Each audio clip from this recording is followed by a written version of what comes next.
Hey, welcome to Coffee and Chatter. I'm hoping this is going to be a shorty, under 5 minutes. We'll see. I call this the end of liberty. So, to be clear, the vaccine mandates, followed up with the proposed vaccine passport, will probably be one of the greatest challenges to liberty America has ever faced. It's going to be an internal challenge, not an external enemies. We can beat. We've proven that to a point, and it might be our last challenge to liberty if we don't defend it. Restrictions on indoor eating, social events, travel, concerts, sporting events, etc., are likely only the beginning of a vast network of social controls we will all be subjected to in the days to come. Now, I'd like to quote from an article I read on Lew Rockwell site. The author is not important. I'm sure he wouldn't mind. And really, it's just the point being made about the Chinese government, not really his experience, but the Chinese government and how it's correlating to what we're seeing today. So let's look at that. I quote, "As you may recall, I lived and worked in China in the late 1980s, and I know from firsthand experience how dictatorships silence any deviation from the government's desired dictatorial narrative. Simply put, first they make a mockery of it, then they snuff it out.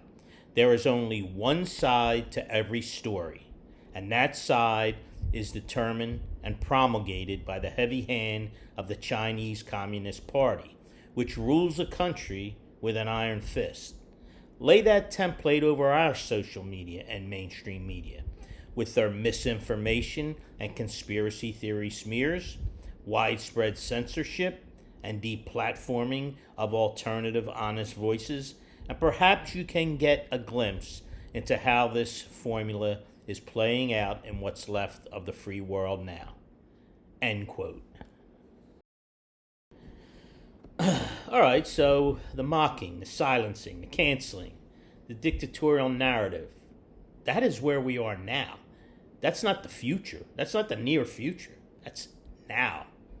All right, and of course, there's this, which I've not actually verified, but I've seen enough of this that it's close enough.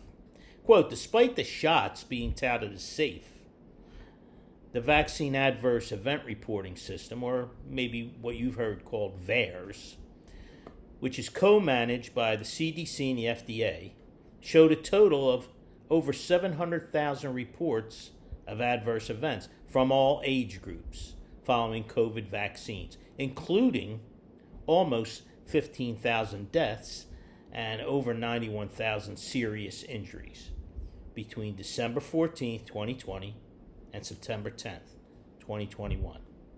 End of quote. I don't know if I can emphasize this anymore than I've been trying to do for quite some time now. We are in a world of crap, what they call the deep kimchi. And I don't say that tongue in cheek. The America that we knew and grew up in is evaporating before our eyes. Now, is there any hope that the midterm elections will afford a respite? They're a long way off, and a lot can happen between now and then, as we've seen just in the past 8 months. The further variable is how much can we really depend on the Republican Party to staunch the bleeding? Based on the recent performance of the Republicans, I'd guess not much. Okay, one final point.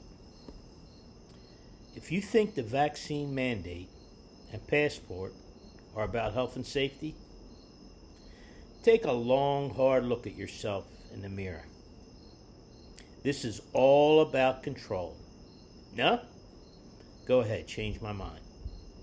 All right, thanks for listening to Coffee and Chatter. See you next time.